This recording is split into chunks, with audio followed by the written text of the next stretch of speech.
والصلاة والسلام على أشرف الأنبياء والمرسلين نبينا محمد صلى الله عليه وسلم وعلى آله وأصحابه وأتباعه إلى يوم الدين وبعد. قال الله تعالى في القرآن الكريم: أعوذ بالله من الشيطان الرجيم. الف لام میم ذلك الكتاب لا ريب فيه هدى للمتقين. وقال صلى الله عليه وسلم: يقال لصاحب القرآن اقرأ وارتق ورتل كما كنت ترتل في الدنيا فإن منزلك عند آخر آية تقرأها. رواه ابو داود وحسنه الألبانی رحمہ اللہ. محترم حاضرین، اللہ رب العالمین کا بڑا شکر ہے، اس کا احسان ہے، اور ایک مومن آدمی ہر حال میں اللہ رب العالمین کا شکر گزار ہوتا ہے، شکریہ ادا کرتا ہے. خاص طور سے جب کوئی نعمت حاصل ہوتی ہے، نعمت ملتی ہے، مسلمان اللہ رب العالمین کا شکر بجا لاتا ہے. اور اس کا حکم بھی اللہ رب العالمین نے قرآن کریم کے اندر دیا ہے. اللہ تعالیٰ نے کہا قرآن کریم کے اندر کہ لَإِن شَكَرْتُمْ لَأَزِيدَنَّكُمْ وَلَإِن كَفَرْتُمْ إِنَّ عَذَابِي لَشَدِيدٌ. اللہ تعالیٰ نے بڑے ہی واضح انداز میں کہا کہ اے میرے بندو، اگر تم لوگ ہماری نعمتوں پر شکر گزاری کرو گے، ہمارا شکریہ ادا کرو گے، تو ہم اپنی نعمتوں کو بڑھا دیں گے، اپنی نعمتوں میں اضافہ کر دیں گے.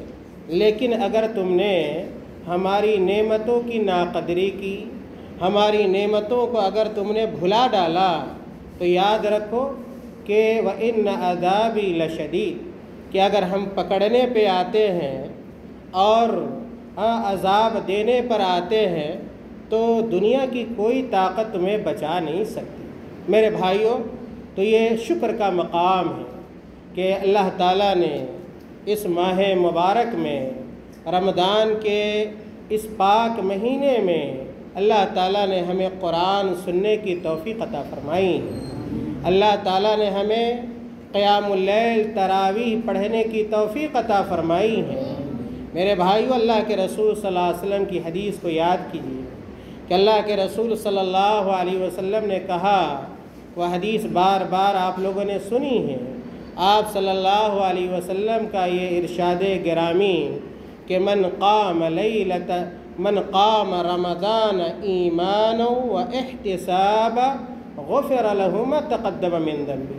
یہ بڑی عظمت کی بات ہے کہ اللہ کے نبی صلی اللہ علیہ وسلم نے کہا من قام رمضان ایمانا و احتسابا، کہ جو شخص ایمان اور احتساب کے ساتھ، یعنی ایمان کی حالت میں اس بات کا اقرار کرتے ہوئے کہ اللہ رب العالمین ہی اس دنیا کا، اس ارض و سما کا، اس کائنات کا خالق ہے، اس بات پر ایمان رکھتا ہو اور اللہ رب العالمین کے اجر و ثواب پر کی امید بھی رکھتا ہو. اگر ان دو شرطوں کے ساتھ اگر کوئی شخص قیام اللیل کرتا ہے، یعنی تراویح کی نماز پڑھتا ہے، ماشاءاللہ بہت سارے ایسے لوگ ہیں جن کو اللہ تعالیٰ نے یہ توفیق عطا فرمائی کہ وہ مسلسل تراویح کی نماز پڑھتے رہے، کبھی بھی تراویح کی نماز کا غیاب یا ایک ناغہ نہیں ہوا ہے. میرے بھائیوں، یقین جانیے شرف کی بات ہے، یہ عزت کی بات ہے، بشرطے کہ پڑھنے والے کے اندر اخلاص پایا جائے. جیسا کہ میں نے کہا، دکھاوا نہ ہو، نمود نہ ہو، اس کا چرچا باہر نہ ہو کہ میں تو بڑا کیا ہے، نماز پڑھنے والا ہوں، میں نے پورے رمضان میں نے قیام اللیل کیا ہے، یعنی شہرت کے لیے اور دکھاوے کے لیے ناموری کے لیے کوئی اگر عبادت کرتا ہے تو یاد رکھیے اس کی عبادت قبول نہیں ہوتی اور اس کی ساری محنت ضائع اور برباد ہو جاتی ہے۔ اس لیے کبھی بھی آدمی کو اپنی عبادت میں دکھاوا نہیں کرنا چاہیے اور اس کا ڈھڈورا نہیں پیٹنا چاہیے۔ میرے بھائیو، میں کہنا یہ چاہتا ہوں کہ خوش نصیب ہیں وہ لوگ جن کو اللہ تعالیٰ نے اس رمضان کے مہینے میں مکمل قرآن سننے کی توفیق عطا فرمائی ہے۔ میرے بھائیو، قرآن ایک عظیم ترین کتاب ہے۔ قرآن ایک عظیم ترین کتاب ہے۔ قرآن کتاب ہدایت ہے۔ قرآن کو اگر آپ دل سے پڑھیے گا اور اس کو سنیے گا اور پڑھنے سننے کے ساتھ سب سے اہم مقصد یاد رکھیے، صرف سن لینا کافی نہیں ہے، سننے میں بھی ثواب ہے، پڑھنے میں بھی ثواب ہے قرآن کے، لیکن قرآن کو اللہ تعالیٰ نے کیوں نازل فرمایا؟ قرآن کو اس لیے نازل فرمایا تاکہ ہمارا عمل قرآن کے مطابق ہو۔ آج ہم ضرور سن لیتے ہیں، بہت سارے لوگوں نے قرآن کو مکمل سن لیا ہے، لیکن بہتر اس وقت ہوگا اور زیادہ فائدہ اس وقت ہوگا جب ہم قرآن کو سمجھیں گے۔ اس لیے قرآن کو سمجھنے کی کوشش کرنی چاہیے۔ آج قرآن جو عربی زبان میں ہے، قرآن کے ترجمے موجود ہیں۔ اگر کوئی آدمی ہندی پڑھنا جانتا ہے تو ہندی زبان میں قرآن کو پڑھ سکتا ہے، اس کے ترجمے کو جان سکتا ہے۔ اگر کوئی آدمی اردو جانتا ہے تو اردو میں بھی قرآن کے معنی اور ترجمے موجود ہیں، پڑھ سکتا ہے۔ اگر کوئی آدمی انگریزی داں ہے اس کے لیے بھی سہولت ہے، قرآن کو وہ سمجھ سکتا ہے، قرآن کے ترجمے کو جان سکتا ہے۔ تو میرے بھائیوں، عرض یہ ہے کہ جس طرح ہم نے قرآن کو سنا ہے اور قرآن کو ہم پڑھتے ہیں، ہماری کوشش یہ بھی ہونی چاہیے کہ ہم قرآن کو سمجھیں، اور سمجھنا اس لیے تاکہ ہمارا عمل قرآن کے مطابق ہو۔ اللہ تعالیٰ نے جو ہدایتیں قرآن میں نازل فرمائی ہیں ہمارے لیے، ان ہدایتوں کے مطابق ہماری زندگی اگر گزرتی ہے تو یقیناً کیا ہے، یہ بڑی خوشی کی بات ہے۔ اور اسی کا حکم اللہ کے نبی صلی اللہ علیہ وسلم نے اللہ کے نبی صلی اللہ علیہ وسلم نے اپنے صحابہ کو دیا۔ بعض صحابہ کے متعلق آتا ہے کہ بعض صحابہ کہتے ہیں کہ جب ہم اللہ کے نبی صلی اللہ علیہ وسلم سے 10 آیتیں سیکھتے تھے، 10 آیتیں سیکھتے تھے تو آگے نہیں بڑھتے تھے۔ اگر اللہ کے نبی صلی اللہ علیہ وسلم ہمیں 10 آیتیں سکھلا دیتے تو ہم آگے نہیں بڑھتے تھے جب تک کہ ان 10 آیتوں پر ہمارا عمل نہیں ہو جاتا تھا۔ آج ہمارا سماج خراب ہو رہا ہے۔ میں ہمیشہ کہتا ہوں، آج سماج اور معاشرے کے اندر فساد ہے، بگاڑ ہے، دین سے دوری ہے، دین بیزاری ہے۔ آج ہمارے سماج کے اندر کون ایسی برائی ہے جو موجود نہ ہو؟ میرے بھائیوں، وجہ کیا ہے؟ سبب کیا ہے؟ سبب اور وجہ بالکل ہی واضح ہے کہ ہم قرآن سے الگ ہو گئے ہیں، قرآن کو ہم نے چھوڑ دیا ہے۔ کسی شاعر نے بڑا ہی خوب کہا کہ وہ معزز تھے زمانے میں مسلمان ہو کر، وہ معزز تھے زمانے میں مسلمان ہو کر، اور ہم خار ہوئے تارک قرآن ہو کر۔ ہم نے قرآن کو چھوڑ دیا ہے، ہم تارک قرآن ہیں، قرآن کو چھوڑنے والے ہیں، جس کی وجہ سے یہ نوبت اور یہ حالت کہ آج دنیا میں صرف اس بستی کی بات نہیں ہے، آج دنیا میں جو مسلمانوں کا حال ہے، مسلمانوں کی صورتحال ہے، مسلمان مارے جا رہے ہیں، مسلمان پیٹے جا رہے ہیں، مسلمان کے اوپر کون ایسا ظلم ہے، کون ایسی زیادتی ہے کہ جو مسلمانوں کے اوپر نہ کی جاتی ہو؟ میرے بھائیوں، سب کی تہ میں جائیے گا تو آپ کو پتہ چلے گا کہ آج ہماری حالت یہ اس لیے ہو گئی کہ ہم نے قرآن اور حدیث سے اپنا رشتہ توڑ لیا ہے۔ قرآن اور حدیث سے ہم بہت دور جا چکے ہیں۔ اب یاد کیجئے صحابہ کرام کو، ان کی تعداد بہت زیادہ نہیں تھی، بلکہ بہت ہی محدود اور معدود تعداد تھی، لیکن جہاں بھی جاتے تھے صحابہ کرام ان کو غلبہ ہوتا تھا، ان کو فتح نصیب ہوتی تھی، وہ دشمنوں پہ جیت حاصل کرتے تھے۔ کیوں حاصل کرتے تھے؟ کہ وہ پکے سچے مسلمان تھے، ان کا قرآن پر پورے طور پر یقین اور اعتماد تھا، قرآن کو پڑھتے تھے، قرآن کو سمجھتے تھے اور قرآن پر عمل کرتے تھے۔ سب سے بڑی بات کہ قرآن پر عمل کرتے تھے۔ آج ہم لوگوں نے قرآن سنا، کتنی آیتیں، تقریباً کیا درجنوں کی تعداد میں آیتیں گزری ہوں گی قرآن کریم میں۔ کس کے حوالے سے؟ توحید کے حوالے سے، اور اللہ رب العالمین کی بندگی کے حوالے سے۔ لیکن دیکھیے گا جیسے یہ رمضان ختم ہوگا ہماری مسجدیں کیا ویران ہو جائیں گی۔ کیا اسی لیے ہم نے قرآن کو سنا ہے؟ اسی لیے میں کہتا ہوں کہ قرآن کو سنیے بھی، قرآن کو سمجھیے بھی، اور قرآن پر عمل بھی کیجیے، تب جا کے پورے طور پر قرآن کا فائدہ آپ کو حاصل ہو سکے گا۔ میرے بھائیوں، قرآن کی فضیلت کے حوالے سے بہت ساری حدیثیں ہیں، 2-3 حدیثیں، میں صرف بہت زیادہ اپنی بات کو طویل نہیں کروں گا، میرے پاس بہت سارے مواد ہیں، بہت ساری حدیثیں ہیں، لیکن وقت کو سامنے رکھتے ہوئے 2-3 حدیثیں سنیے کہ اللہ کے رسول صلی اللہ علیہ وسلم اس قرآن کے بارے میں کیا کہا ہے، صاحب قرآن کے بارے میں کیا کہا ہے۔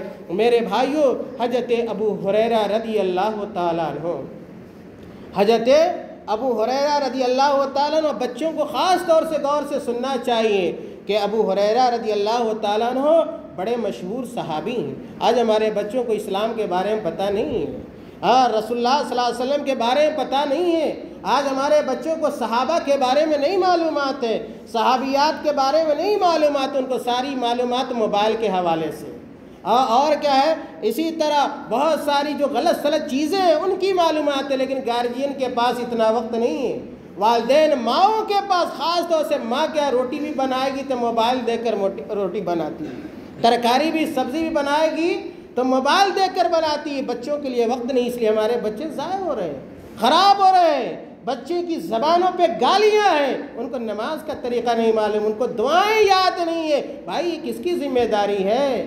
یہ ہماری ذمہ داری ہے، گھر کے سرپرست اور گارجین کی ذمہ داری ہے کہ اپنے بچوں کے لیے وقت نکالیں۔ اگر بچوں کے لیے ہم اور آپ وقت نہیں نکالیں گے، ایک ایسا موقع آنے والا ہے کہ ہر گھر میں فساد برپا ہو، ہر ظہر الفساد فی البر والبحر، کہ بر و بحر میں فساد برپا ہوگا۔ میرے بھائیوں، ہمارے بچے ہمیں ماریں گے، جیسا کہ آج ہوتا ہے، ہمارے بچے ہمیں گالی دیں گے، کیوں؟ اس لیے کہ آپ نے بچوں کو وقت نہیں دیا ہے، آپ نے اپنے بچوں کو سمجھایا نہیں ہے، آپ نے اپنے بچوں کو دین کی تعلیم نہیں دی ہے، آپ نے اپنے بچوں کو نیک نہیں بنایا ہے، سجایا نہیں ہے، سنوارا نہیں ہے۔ اگر آپ اچھی کاشت نہیں کریں گے، کھیت میں بیج نہیں ڈالیں گے، پانی نہیں دیں گے، اور اس کی گھاس کو نہیں نکالیں گے، تو کیا آپ کے گھر اناج آئے گا؟ نہیں آئے گا۔ یہ بچے میرے بھائیوں، ان کی کاشت کی جاتی ہے، ان کی تربیت کی جاتی ہے، ان کو تعلیم دی جاتی ہے۔ عورتیں غور سے سنیں،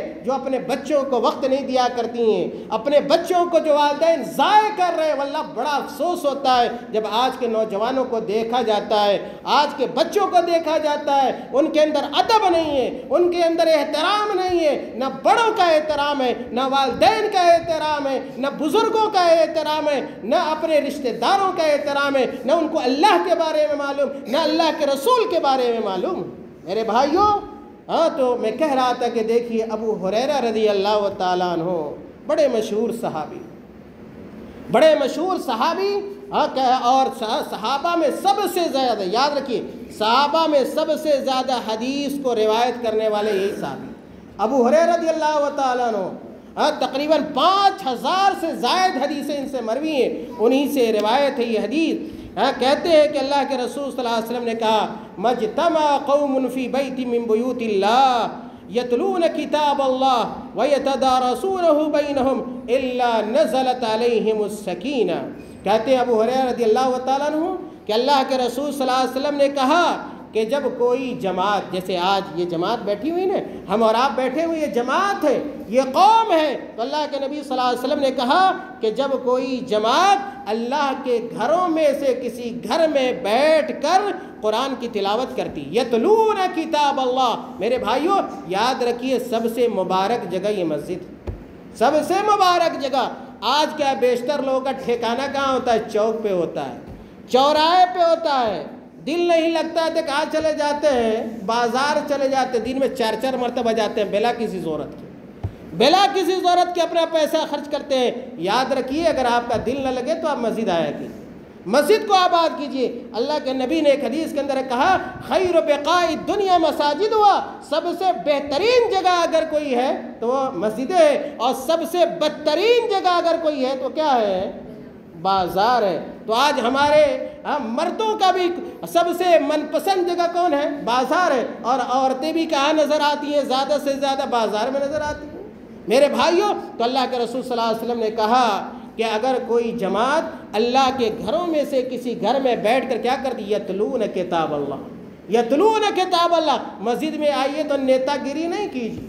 اللہ کے نبی نے کہا یتلون کتاب اللہ، آئیے تو اللہ کی عبادت کیجیے، قرآن کی تلاوت کیجیے۔ میرے بھائیوں، یتلون کتاب اللہ ویتدارسونہ، اور مسجد میں آ کر قرآن کی تلاوت کرتے ہیں، قرآن کو پڑھتے ہیں، پڑھاتے ہیں، اس کے معنی اور مفہوم کو سمجھتے ہیں اور سمجھاتے ہیں۔ کہتے ہیں اللہ کے نبی صلی اللہ علیہ وسلم کہ جب کوئی جماعت ایسا عمل انجام دیتی ہے تو اس کا بدلہ کیا ملتا ہے، کیا انجام ہوتا ہے، اللہ تعالیٰ کیا انعام دیتا ہے۔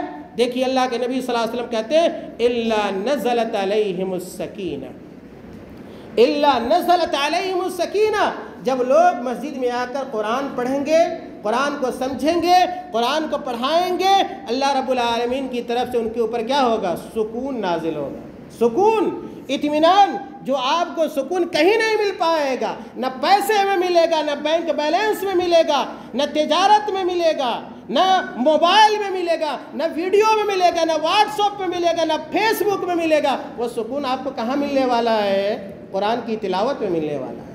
جب قرآن کی تلاوت کیجئے گا، ایسا سکون، ایسا اطمینان نصیب ہوگا جو آپ کو کہیں میسر نہیں آ سکتا۔ اللہ کے رسول کا یہ فرمان ہے میرے بھائی۔ کہا اللہ کے نبی نے آگے اِلَّا نَزَلَتْ عَلَيْهِمُ السَّكِينَةُ وَغَشِيَتْهُمُ الرَّحْمَةُ، اور رحمت کے فرشتے آتے ہیں۔ جب مسجد میں قرآن کی تلاوت کوئی آدمی کرتا ہے، اللہ کے نبی کہتے ہیں وَغَشِيَتْهُمُ الرَّحْمَةُ وَحَفَّتْهُمُ الْمَلَائِكَةُ، رحمت کے فرشتے آتے ہیں اور ڈھانپ لیتے ہیں۔ آپ کو نظر تو نہیں آتے ہیں نا، لیکن اللہ کے نبی نے کہا برحق ہے، سچ ہے، اگر آپ قرآن مسجد میں پڑھیں گے، تلاوت کریں گے، رحمت کے فرشتے آئیں گے، آپ کو اپنے آغوش میں لے لیں گے، آپ کو ڈھانپ لیں گے۔ وَذَكَرَهُمُ اللَّهُ فِي مَنْ عِنْدَهُ، اور اللہ رب العالمین آپ کا ذکر کرتا ہے۔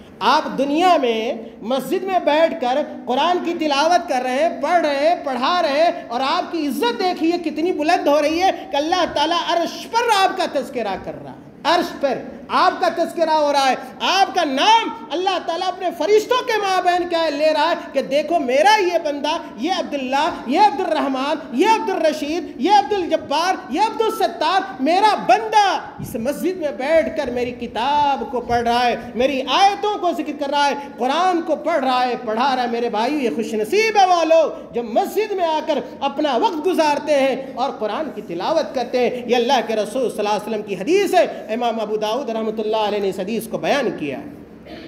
دیکھیں صاحب قرآن کی بات آئی، صرف 2-3 حدیثیں، پہلی حدیث ہو چکی۔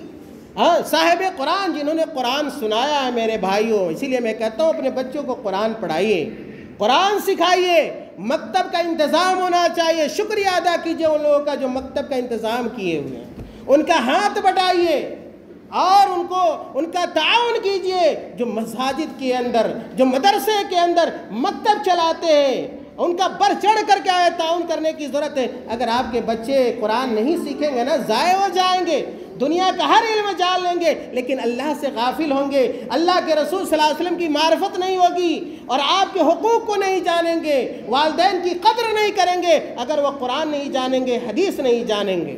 میرے بھائیوں، صاحب قرآن جس کو اللہ تعالیٰ نے قرآن کا علم عطا کیا، وہ معمولی لوگ نہیں ہیں۔ دنیا والے معمولی کر جانتے ہیں لیکن وہ معمولی لوگ نہیں ہیں، بڑی عظمت والے لوگ ہیں۔ دیکھیے عبداللہ ابن عمرو ابن عاص رضی اللہ تعالیٰ عنہ، عبداللہ ابن عمرو ابن عاص رضی اللہ تعالیٰ عنہ صحابی رسول کہتے ہیں یقال لصاحب القرآن، دن قیامت میں، آخرت میں صاحب قرآن سے کہا جائے گا حافظ قرآن، حافظ قرآن۔ قرآن کو تو ایسے بھی دیکھ کر بھی پڑھا جا سکتا ہے، لیکن اگر کوئی آدمی زبانی پڑھ رہا ہے میرے بھائیو، دیکھ کر پڑھنے والے سے کہیں زیادہ اس کی اہمیت ہے اور فضیلت اور اجر و ثواب ہے۔ اللہ کے نبی نے کہا یقال لصاحب القرآن اقرا، دن قیامت میں حافظ قرآن، قاری قرآن، عالم قرآن سے کہا جائے گا، فرشتے کہیں گے اقرا، کہ اے شخص، اے حافظ قرآن، تم قرآن پڑھو، قرآن پڑھو، اقرا ورتقے، قرآن پڑھو آگے بڑھو، قرآن پڑھو آگے بڑھو، ورتل، اور قرآن کو ترتیل کے ساتھ پڑھو، ٹھہر ٹھہر کے، آرام آرام سے۔ میرے بھائی بہت ساری حدیثیں اس معنی کی ہیں، اللہ کے نبی صلی اللہ علیہ وسلم کا حسنوا اصواتکم، کہ جب قرآن پڑھو تو حسین اور جمیل انداز میں پڑھو، خوبصورت انداز میں پڑھو، تو یہ قرآن کو آدمی کو ٹھہر ٹھہر کے آرام آرام سے، جیسا کہ آپ نے دیکھا ماشاءاللہ ہمارے حافظ صاحب تھے، بڑے کیا ہے ٹھہراؤ کے ساتھ اور بڑے اطمینان کے ساتھ ماشاءاللہ کیا یہ قرآن کیا ہے پڑھ رہے تھے، تاکہ جب قرآن پڑھا جائے تو سمجھا بھی جائے۔ اگر کوئی آدمی سمجھنے کی صلاحیت رکھتا ہے تو قرآن کو سمجھ بھی سکے کہ کیا پڑھ رہا ہے۔ اس کا معنی یہ 80 کے اسپیڈ میں 200 کے اسپیڈ میں قرآن کو پڑھ کے چلا جانا میرے بھائی یہ کوئی کمال کی بات نہیں ہے، بلکہ یہ قرآن کی بے حرمتی ہوتی ہے۔ اس لیے اللہ کے نبی نے کہا کہ دن قیامت میں کہا جائے گا وَرَتِّلْ، کہ قرآن کو ترتیل کے ساتھ پڑھو، اور مزید کہا جائے گا کہ اسی طرح ترتیل کے ساتھ پڑھو کما کنت ترتل فی الدنیا، جیسے کہ دنیا میں تم قرآن کو ترتیل کے ساتھ پڑھتے تھے۔ فَإِنَّ مَنزِلَكَ، اور کہا جائے گا حافظ قرآن سے، حافظ قرآن کو خوش ہو جانا چاہیے۔ جو لوگ حفاظ قرآن ہیں ان کو خوش ہو جانا چاہیے اور قرآن کو زندہ رکھنا چاہیے، قرآن کو زندہ رکھنا چاہیے، قرآن کو مرنے نہیں دینا چاہیے۔ کیا مطلب ہے؟ اگر اللہ تعالیٰ نے آپ کو قرآن کا علم دیا ہے یا کہ آپ حافظ قرآن ہیں تو قرآن کو دہراتے رہیے، قرآن کو چھوڑیے نہیں۔ قرآن کو اگر چھوڑ دیجئے گا نا تو جتنی جلدی قرآن یاد ہوتا ہے اتنی ہی جلدی آدمی بھولتا بھی ہے میرے بھائیوں۔ تو فرشتے کہیں گے فَإِنَّ مَنزِلَكَ، کہ اے حافظ قرآن تمہارا جنت میں ٹھکانہ کہاں ہونے والا ہے؟ فَإِنَّ مَنزِلَكَ عِنْدَ آخِرِ آیَةٍ تَقْرَؤُهَا، کہ تمہارا ٹھکانہ وہاں ہوگا جہاں تمہاری تلاوت کیا ہوگی؟ ختم ہوگی۔ میرے بھائیوں یہ جو حدیث ہے یہ بھی ابو داؤد کی روایت ہے، علامہ البانی رحمۃ اللہ علیہ نے اس حدیث کو بھی حسن قرار دیا ہے۔ اگلی جو حدیث ہے حضرت ابو ہریرہ رضی اللہ تعالیٰ عنہ کی ہے۔ دیکھیے صرف مسجد نہیں، اپنے گھروں میں بھی قرآن پڑھنا چاہیے، اپنے گھروں میں بھی ہمیں قرآن پڑھنا چاہیے۔ جو بچے بات کر رہے ہیں سننا نہیں چاہتے ان کو چلے جانا چاہیے۔ یہ بچے جو صرف کھانے کھلانے کے لیے آتے ہیں واللہ ان کی کوئی ضرورت نہیں، جن کو اگر پسند نہیں آئے چلا جانا چاہیے۔ کھانے کھلانے کے لیے نہ مسجد ہے نہ یہ وقت ہے، ان کو نہ نماز سے مطلب ہے نہ کسی چیز سے مطلب ہے، صرف کھانے کھلانے سے مطلب ہے۔ خیر غور سے باتیں کو سنی، جب اللہ اس کے رسول کی بات ہوتی غور سے سنا جاتا ہے، سمجھو، اپنے اندر تبدیلی پیدا کرو، علماء کی قدر کرو، اہل علم کی قدر کرو۔ کہنے والے نے کہا لولا العلماء لکان الناس کالبہائم، اگر دنیا میں علماء نہ ہو لوگ جانور ہو جائیں، ان کو حلال حرام بتانے والا کوئی نہ ہو۔ تو آدمی کو شکر گزار ہونا چاہیے اگر کوئی دین کا علم اور دین کی تعلیم دے رہا ہے۔ خیر میرے بھائیوں، اللہ کے نبی صلی اللہ علیہ وسلم کی حدیث سنی، حضرت ابو ہریرہ رضی اللہ تعالیٰ عنہ نے کہا کہ اللہ کے نبی صلی اللہ علیہ وسلم کا ارشاد ہے لا تجعلوا بیوتکم مقابر، لا تجعلوا بیوتکم مقابر، کہ اے لوگوں تم اپنے گھروں کو قبرستان نہ بناؤ۔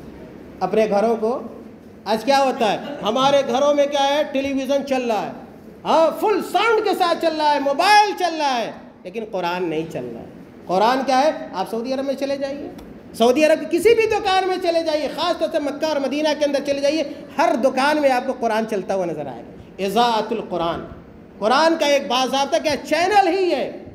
گاڑیوں میں آپ چلے جائیں وہاں آپ کو فلم اور گانے نہیں ملیں گے بیشتر کیا ہے لوگوں کے یہاں، بلکہ آپ کو قرآن چلتا ہوا نظر آتا ہے۔ میرے بھائی اس کا اثر ہوتا ہے، ہاں غیر شعوری طور پہ آدمی سے متاثر ہوتا ہے۔ اللہ کے نبی نے کہا کہ لا تجعلوا بیوتکم مقابر، اگر آپ کے گھروں کے اندر قرآن اگر چلے گا، قرآن کی آواز ہوگی تو آپ کے بچے کیا سیکھیں گے؟ قرآن سیکھیں گے۔ گانا سنتے ہیں تو کیا سیکھتے ہیں؟ گانا یاد کر لیتے ہیں۔ کوئی یاد، بچوں کا ذہن بڑا تیز ہوتا ہے، بچوں کا ذہن بڑا تیز ہوتا ہے، ان کو رٹانے کی ضرورت نہیں، سنتے سنتے یاد کر لیتے ہیں۔ اگر قرآن لگاتار چلتا رہے گا تو آپ کے بچوں کو بہت ساری صورتیں یاد ہو جائیں گی، بہت ساری آیتیں یاد ہو جائیں گی۔ اسی لیے اللہ کے نبی نے کہا کہ لا تجعلوا بیوتکم مقابر، کہ تم اپنے گھروں کو قبرستان نہ بناؤ۔ قبرستان میں قرآن پڑھنا جائز ہے؟ نہیں ہے، حرام ہے۔ تو اللہ کے نبی نے کہا کہ وہ منظر تمہارے گھروں کے اندر نہیں ہونا چاہیے، بلکہ اپنے گھروں میں نفلی نمازیں بھی پڑھو۔ سنت کی نماز پڑھنا گھر میں زیادہ بہتر ہے، تاکہ بچے دیکھیں، متاثر ہوں اور قرآن اگر آپ سے سنیں، یاد کریں۔ اللہ کے نبی صلی اللہ علیہ وسلم نے کہا ان الشیطان ینفر من البیت الذی تقرأ فیہ سورۃ البقرہ۔ اللہ کے نبی صلی اللہ علیہ وسلم نے کہا کہ شیطان اس گھر سے بھاگ جاتا ہے، شیطان اس گھر سے بھاگ جاتا ہے جس گھر میں سورۃ البقرہ کی تلاوت کیا ہے؟ ہوتی ہے۔ اگر چاہتے ہیں کہ آپ کے گھر میں امن رہے، سکون رہے، آپ کے گھر میں شیطان نہ آئے، شیطان داخل نہ ہو، شیطان کا حملہ نہ ہو، شیطان کے شر سے آپ محفوظ رہیں، تو اللہ کے نبی کے اس نسخے کو اپنا لیجئے نا۔ آج بہت ساری عورتیں آتی ہیں، ہمارے بچے کو یہ ہو گیا، وہ ہو گیا، جن دھر لیا، بھوت دھر لیا، شیطان دھر لیا، پکڑ لیا ہے۔ میرے بھائیوں، قرآن پڑھیے، قرآن پڑھیے، اپنے گھروں میں قرآن پڑھیے، سورۃ البقرہ کی تلاوت کیجئے۔ ہرگز ہرگز آپ کے گھروں کے اندر شیطان داخل کیا ہے نہیں ہو سکتا ہے۔ میرے بھائیوں، آخری حدیث دیکھیے، حضرت ابو امامہ رضی اللہ تعالیٰ عنہ، حضرت ابو امامہ رضی اللہ تعالیٰ عنہ کہتے ہیں کہ اللہ کے رسول صلی اللہ علیہ وسلم نے کہا، من قرأ آیت الکرسی، من قرأ آیت الکرسی، کہ جو آدمی آیت الکرسی پڑھا، یا جو آدمی آیت الکرسی کی تلاوت کرتا ہے۔ قرآن کریم میں سورۃ البقرہ میں ایک آیت ہے جس کو کیا کہتے ہیں؟ آیت الکرسی کہتے ہیں۔ بڑی فضیلت ہر بچے کو، ہر نوجوان کو، آپ بہت سارے نوجوان یہاں پہ بیٹھے ہوئے ہیں، ان سے بلا کر سن لیجیے آیت الکرسی۔ میرے خیال میں سوائے دو چار کے کسی کو یاد نہیں۔ اور کیا ہے، فلم کے بارے میں پوچھ لیجئے، گانے کے بارے میں پوچھ لیجئے، سینکڑوں کی تعداد میں آپ کو گانے سنا دیں گے۔ آیت الکرسی یاد کیجئے، اس کو سمجھیے۔ اللہ کے نبی صلی اللہ علیہ وسلم نے کہا، من قرأ آیت الکرسی دبر کل صلاۃ مکتوبۃ لم یمنعہ من دخول الجنۃ الا ان یموت۔ سورۃ آیت الکرسی کی فضیلت، اگر کوئی آدمی ہر فرض نماز کے بعد آدمی کو آیت الکرسی پڑھنی چاہیے۔ اللہ کے نبی نے کہا کہ اگر کوئی شخص ہر فرض نماز کے بعد آیت الکرسی کو پڑھتا ہے تو جنت میں جانے سے سوائے موت کیا ہے، روک نہیں سکتی ہے۔ یعنی جیسے وہ مرے گا وہ کہاں جائے گا؟ جنت میں جائے گا۔ اگر آپ چاہتے ہیں کہ جنت میں جائیں، قرآن کی تلاوت کیجئے، سورتوں کو یاد کیجئے، خاص طور سے جن سورتوں کی فضیلتیں حدیث میں بیان کی گئی ہیں ان سورتوں کے پڑھنے کا اہتمام کیجئے۔ میرے بھائی، اسی طرح سورۃ البقرہ کی آخری جو دو آیتیں ہیں اس کی بھی کیا ہے، بڑی فضیلت ہے۔ اس سے بھی آدمی شیطان کے حملے سے، انسان کے حملے سے بچتا ہے۔ اس لیے سورۃ البقرہ کی جو آخر کی دو آیتیں ہیں، ان دو آیتوں کو بھی بچوں کو، نوجوانوں کو، بزرگوں کو یاد کرنا چاہیے۔ میرے بھائیوں، پھر میں اپنے اصل موضوع کی طرف، بلکہ موضوع ہی قرآن ہے، تو اللہ کا ہم اور آپ کیا ہے شکریہ ادا کریں کہ اللہ تعالیٰ نے یہ حسین اور جمیل موقع ہمیں عطا کیا تاکہ ہم اس ماہ مبارک میں ہم قرآن سن سکیں، اور اسی طرح حافظ صاحب کا بھی ہم تمام لوگ کیا ہے شکر گزار ہیں ان کے، کہ انہوں نے کیا ہے بڑے اچھے انداز میں اور بڑے سکون اور اطمینان کے ساتھ انہوں نے قرآن سنایا ہے۔ میرے بھائیوں، میں نے کہا کہ جو لوگ مسجد کی دیکھ ریکھ کرتے ہیں، مسجد کا انتظام و انصرام کرتے ہیں، مدرسے اور مکتب کا انتظام و انصرام کرتے ہیں، وہ بھی شکریہ کے مستحق ہیں، ہماری حوصلہ افزائی کے مستحق ہیں، ان کا تعاون کرنا چاہیے۔ خاص طور سے آپ لوگ جو دیکھ رہے ہیں، یہ مسجد دیکھ رہے ہیں، اس میں جو بدلاؤ دیکھ رہے ہیں، اور ہر طرح کی جو سہولت آج مسجد کے اندر نظر آ رہی ہے، اور نیچے بھی اوپر بھی، میرے بھائی اس میں محنت ہے، اس میں پیسے لگتے ہیں۔ جو لوگ بھی محلے کے اندر رہتے ہیں اور اس سے ارد گرد میں آباد ہیں، ان کی ذمہ داری بنتی ہے کہ مسجد انتظامیہ کا تعاون کریں، ان کی مدد کریں۔